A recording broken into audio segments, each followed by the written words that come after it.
Welcome, everyone. This is Peter Chadi. Welcome to another episode of my Fearless Media podcast. And today I am joined by Sohrob Farudi, who's the CEO and founder of Fan Controlled Football. Sohrob, good to see you. Yeah, thanks for having me, Peter. And where are you? I'm in Temecula, California, just north of San Diego. Got you. Well, just north of San Diego. I'm actually in San Diego, so welcome. Oh, there we go. Yeah, could have done it in person. Yeah, exactly. Okay, so Sohrob, I'm fascinated by your story. I'm going to go rapid fire. We're going to take this in 30 minutes, and I have so many questions. So first of all, I'm a huge football guy.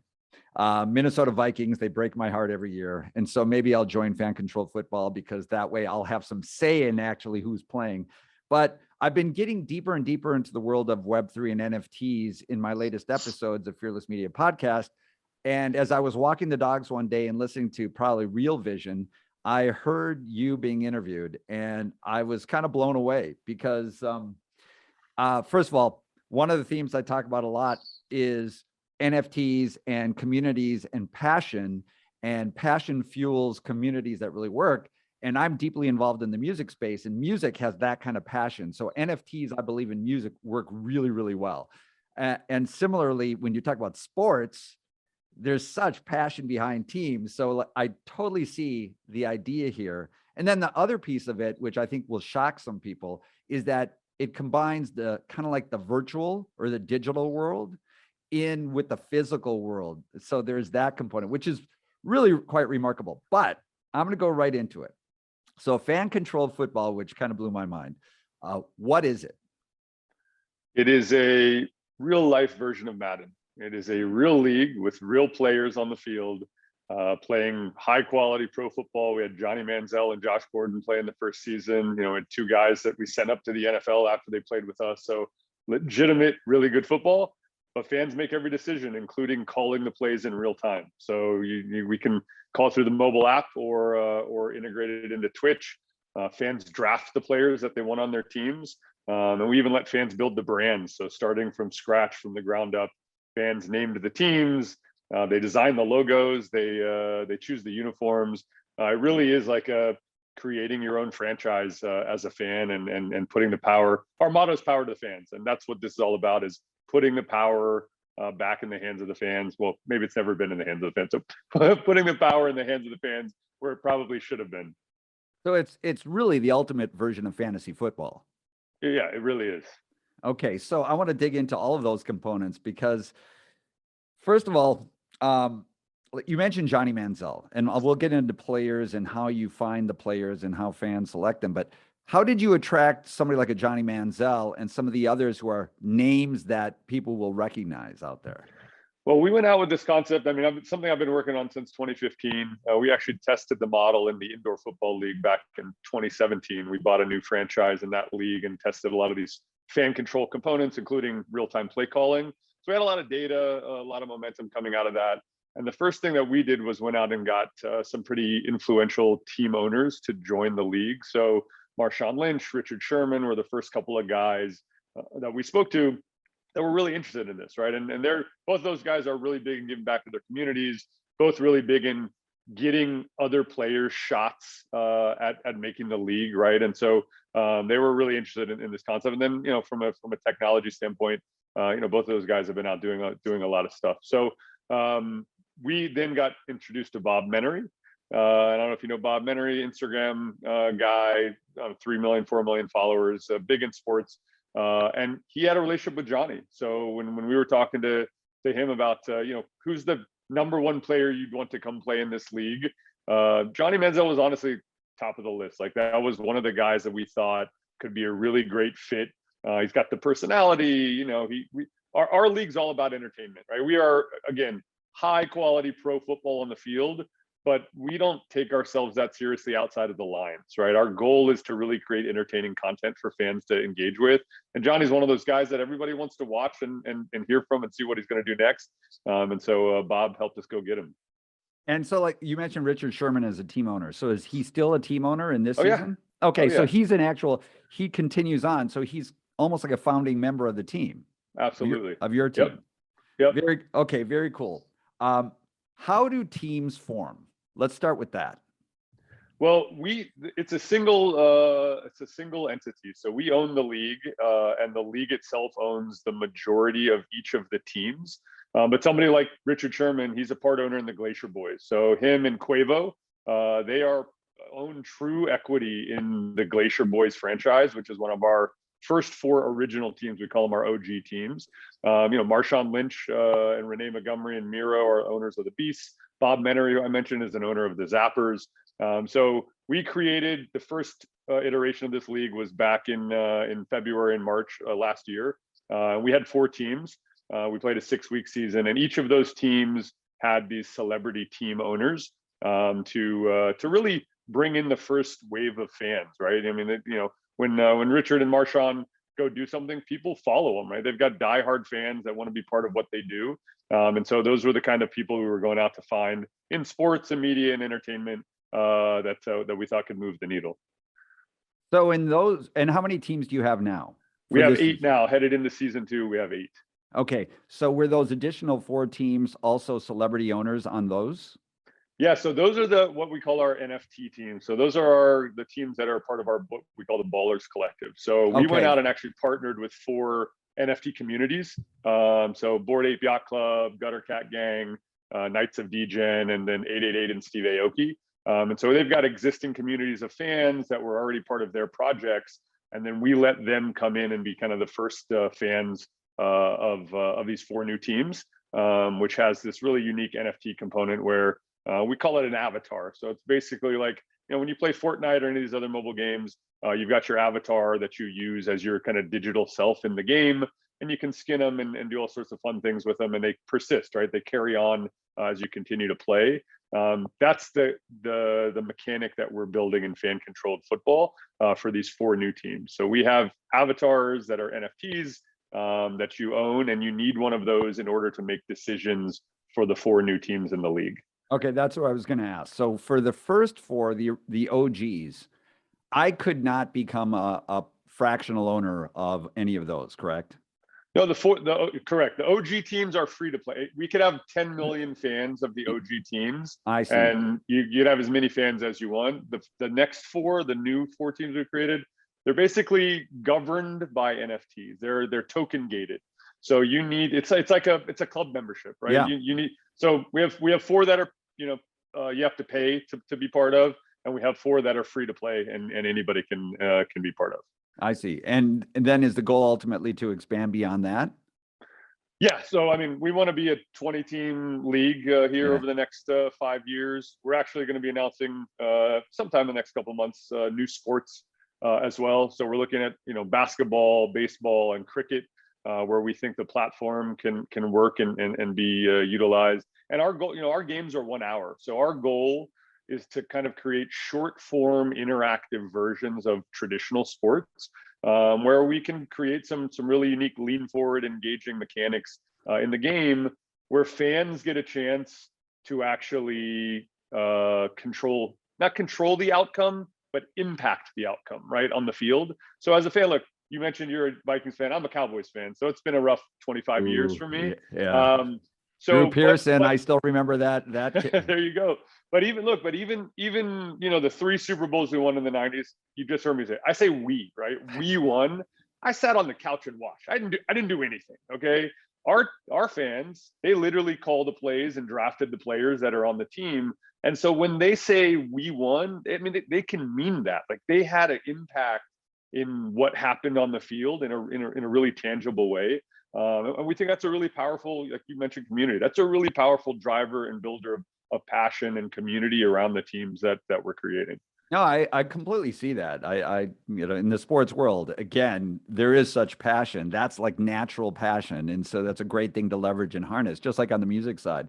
So in the first 4, the OG teams, it's free to play. So non-owners, I could come on, I can be part of it and have fun and do all that, right? Absolutely. And so you're monetizing essentially my participation in the traditional way, like you have sponsorships, advertising, exactly right. Like that.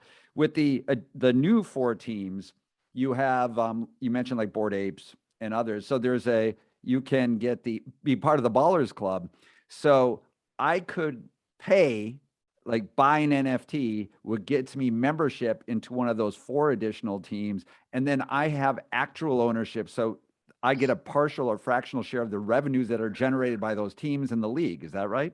I wish that were possible, but that would be a security, and then I'd go to jail. So Okay.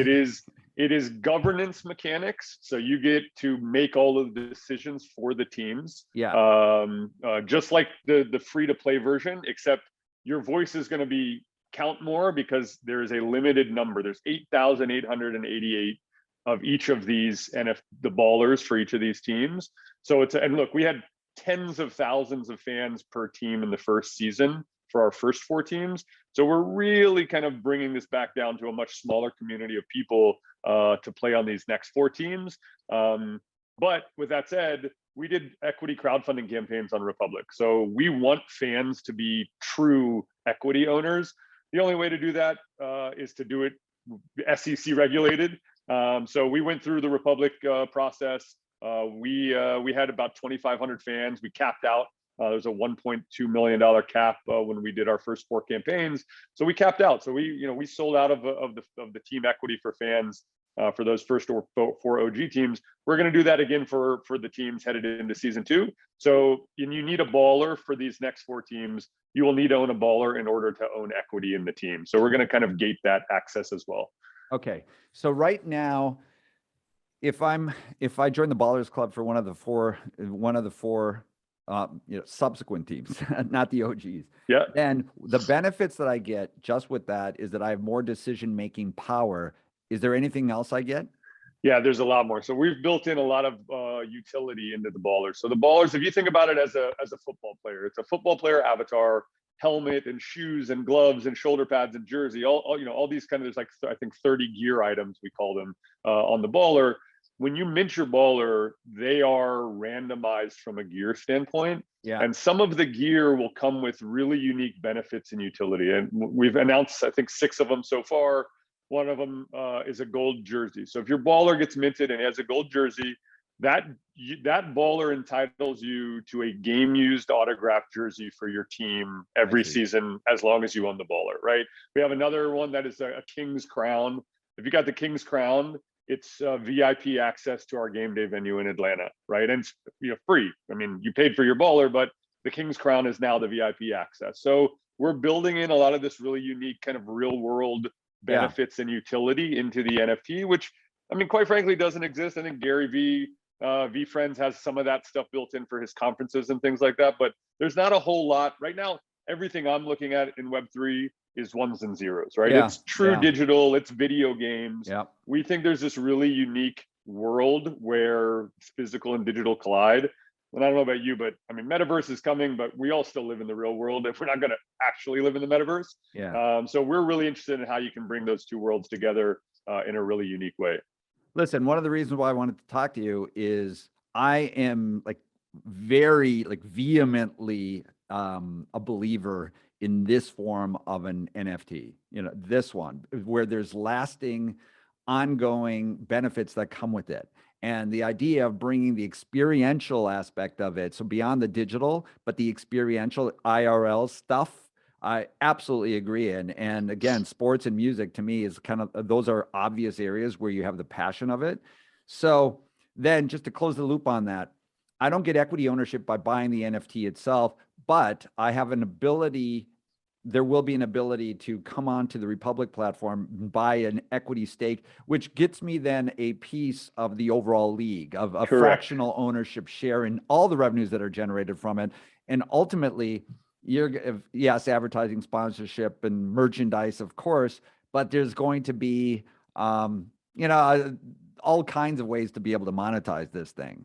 So yeah, so many digital opportunities. Look, the thing that brought me into blockchain NFTs in the first place, I'm a huge sports card collector myself, the cardboard kind. Yeah. And so I got really interested in blockchain simply for the digital collectible opportunity that I saw coming. And we saw CryptoKitties as kind of the first one that popped into mind. And then, Top Shots turned NFTs on their head, right? I mean, it was the first kind of entry point for people that maybe didn't know what blockchain was or didn't know what NFTs were, but loved collectibles in the sports card world, and were able to come into that ecosystem.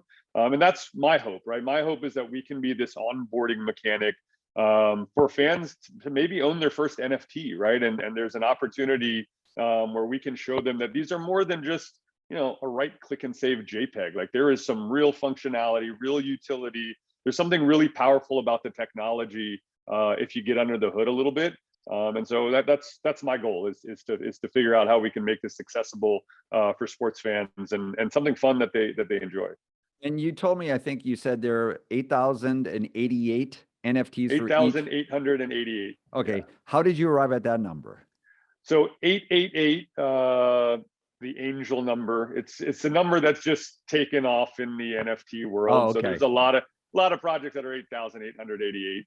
And one of the guys that we partnered with, he's 888 is his name. He's a big NFT and crypto influencer. So that's how we got there.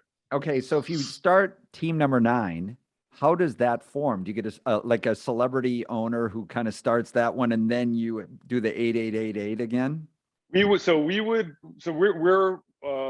We're controlling each of these seasons and the expansion pace, right? So our next season we'll add either 2 or 4 more teams. So we'll go up to 10 or 12. And then we'll go out and find, and hopefully, fans, and actually it happened for us already. Some of our celebrity owners say, hey, my buddy loves this, he'd love to participate and be a team owner, right? So we'll go out and put those ownership groups together, and then bring them for fan. And then again, fans build these teams from the ground up. So they start with nothing except celebrity team ownership, and then the fans name the teams. It's all user generated. The fans, all of our logos are user generated. This is all fan submissions. Fans vote on the logo they want, and we go from there. So it's really about putting the power in the hands of the fans and letting them make those decisions. And when's the next season? Starts in April. It's April 16th is the first game. We're building this just phenomenal. I was just there this weekend. This amazing venue in Atlanta at Pullman Yards. It's going to be kind of a blend of urban and graffiti and steel. It's in this old railway building, coupled with technology, helmet cameras, and drones flying around, and just all sorts of things that from the future, combined with all of the things of the past. So we're really excited about the new venue. And you guys are building the venue yourselves? We are, yeah. It is. It's ready. I mean, I've got pictures on Twitter if you want to go check it out, and it'll be here before you know it. Another 4 weeks we'll be ready to roll. And it's a 6-week season, right? No, this is a 9-week season. So we've got a 7-week regular season, and then a playoff week. 4 of the 8 teams will make the playoffs, and then a championship weekend. Is it the same thing as an NFL? It's one game per week? Yes, 1 game per week. We play all 4 games on Saturdays. So and our games are 1 hour. So we'll have 2 early afternoon games and 2 evening games on Saturdays. Streamed on Twitch. We've got to deal with NBC, so NBC, LX, and Peacock. And then internationally on DAZN, in about 200 markets around the world on DAZN. Yeah, I was going to ask you about television. It seems to make sense to me completely beyond streaming on Twitch. And obviously real dollars come in that way too. It's pretty. Yeah. And NBC's been a great part. I mean, they've come to our tryouts. We actually have a show on tonight. Fans get a chance to pick the last couple of guys that get invites to our camp to actually come into the league. So fans are making kind of the final cuts, if you will, to give out contracts to have guys come join the league, and that's streaming live on NBCLX and Peacock tonight, called The Road to the FCF. So for fans to get a chance to make those decisions. Okay, so fascinating. So it's kind of like the combine. It's like they're actually showing these possible players, these potential players. They're showing how they perform, like what they do, what they're capable of. And so you're actually watching them on the field doing their thing.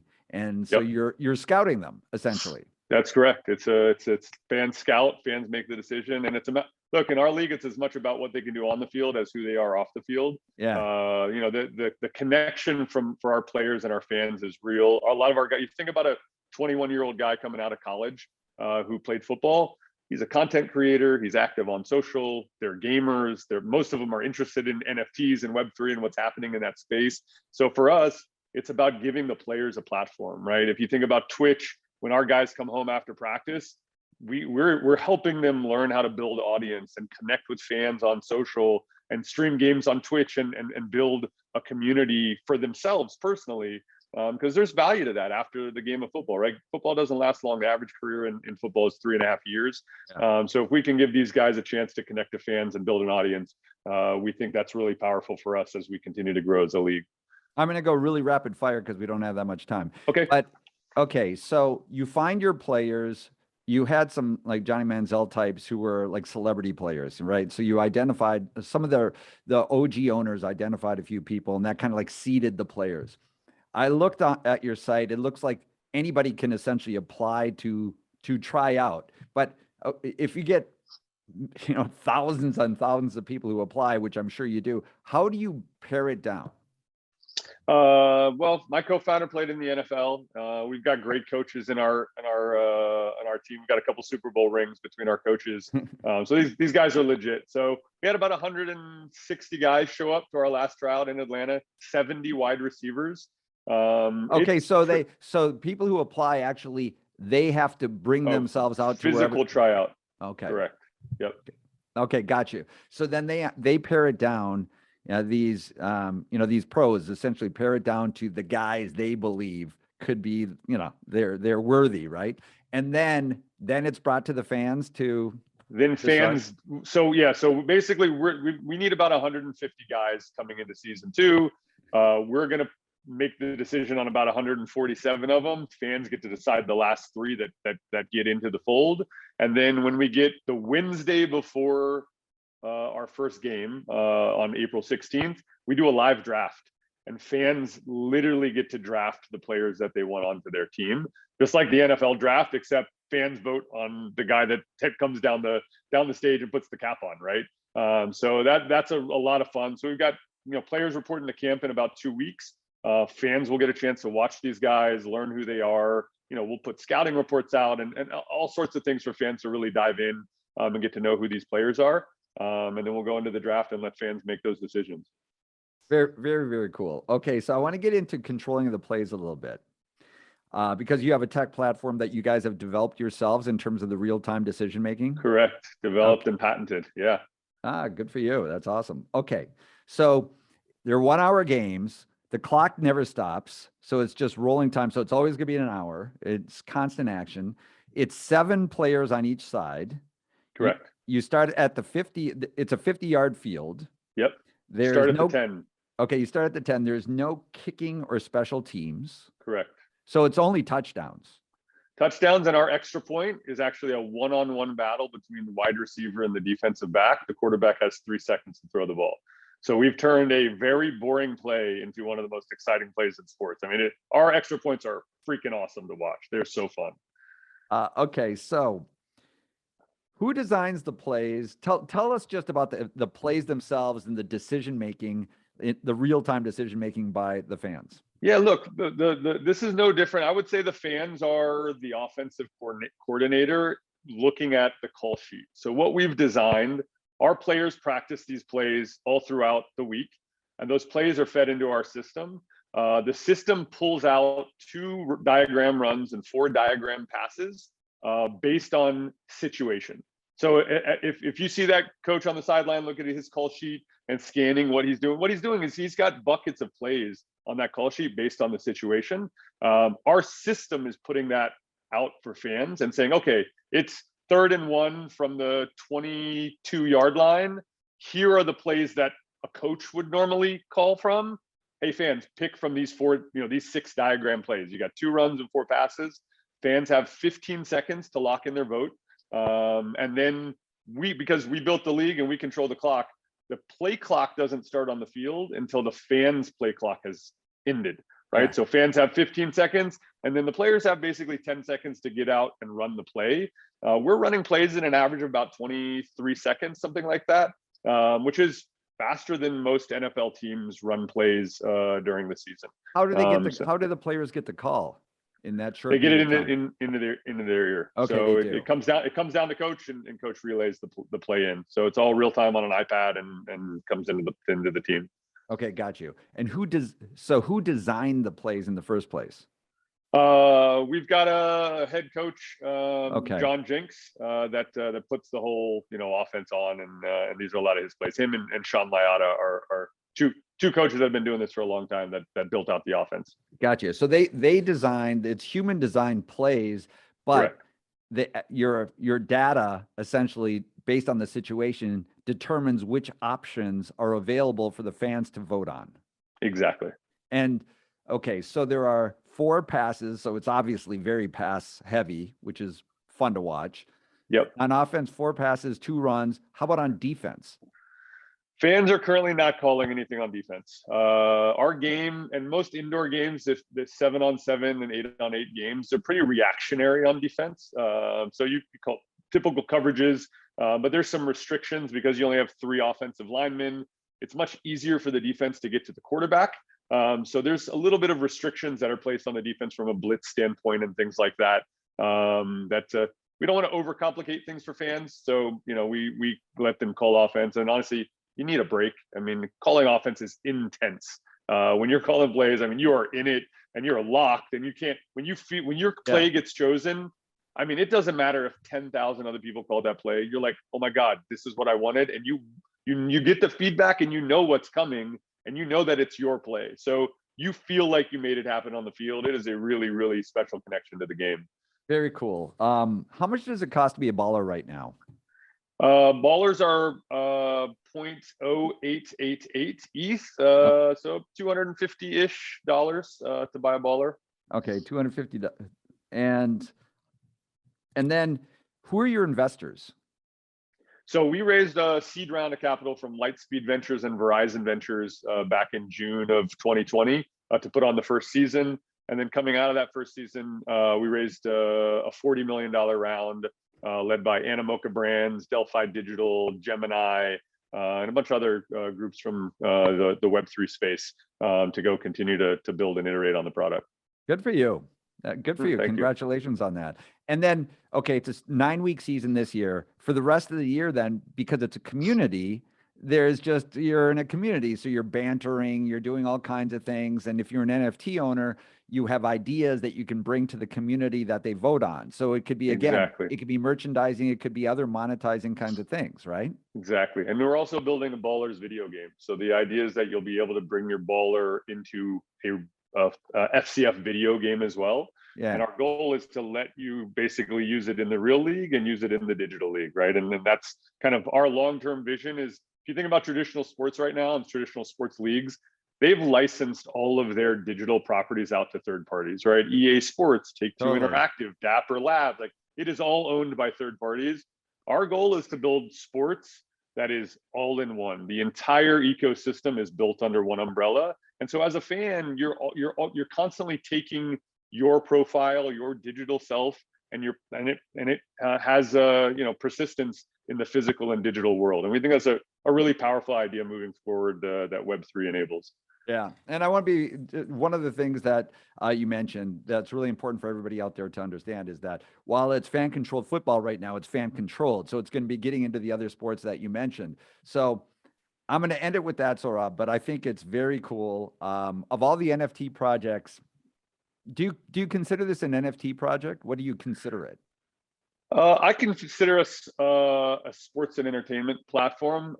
We're really focused on the future of sports and entertainment. And look, Web3 to us is a technology, right? I mean, it's just like we're using drones and helmet cameras and telemetry and all of the things that go into making this a really fun, engaging football league. Web3 is one of those things that I'm fascinated by. I think it's going to continue to get more and more prevalent in the world. So we're leveraging it. We think it's great. I think there's a lot of good things that happen. There's a community out there that hates NFTs and is worried about the environment and things like that. This happens with every new cycle of every new technology ever. So we'll get through it, and I think everybody coming out the other side will really be excited about the applications. And we want to be first movers and adopters in some of this stuff. Listen, you're essentially bringing fantasy football to life, bringing John Madden football to life. You're tying it all together in like it's the true metaverse, right? Because it's the virtual, the in real life. It's like That's the holy grail of all of it. So again, of all the different, and I agree. I don't consider this to be an NFT project. I consider this to, I like the way you described it. It's a new form of entertainment, a new entertainment platform, sports-based entertainment platform. And like I said, I heard about it. I thought it was really cool. That's why I wanted you to be on this show and to explain it to everybody. So congratulations on everything. I'm going to check it out for sure. And I urge everybody else out there, because I think that you're really onto something here. Well, thank you, Peter. Well, it's fcf.io, and feel free to follow me on Twitter, SOHROBF. And my DMs are always open if you got questions. Very cool. Really enjoyed it. Thanks for joining. Thanks, Peter. Absolutely. Thanks for having me. Have a good one.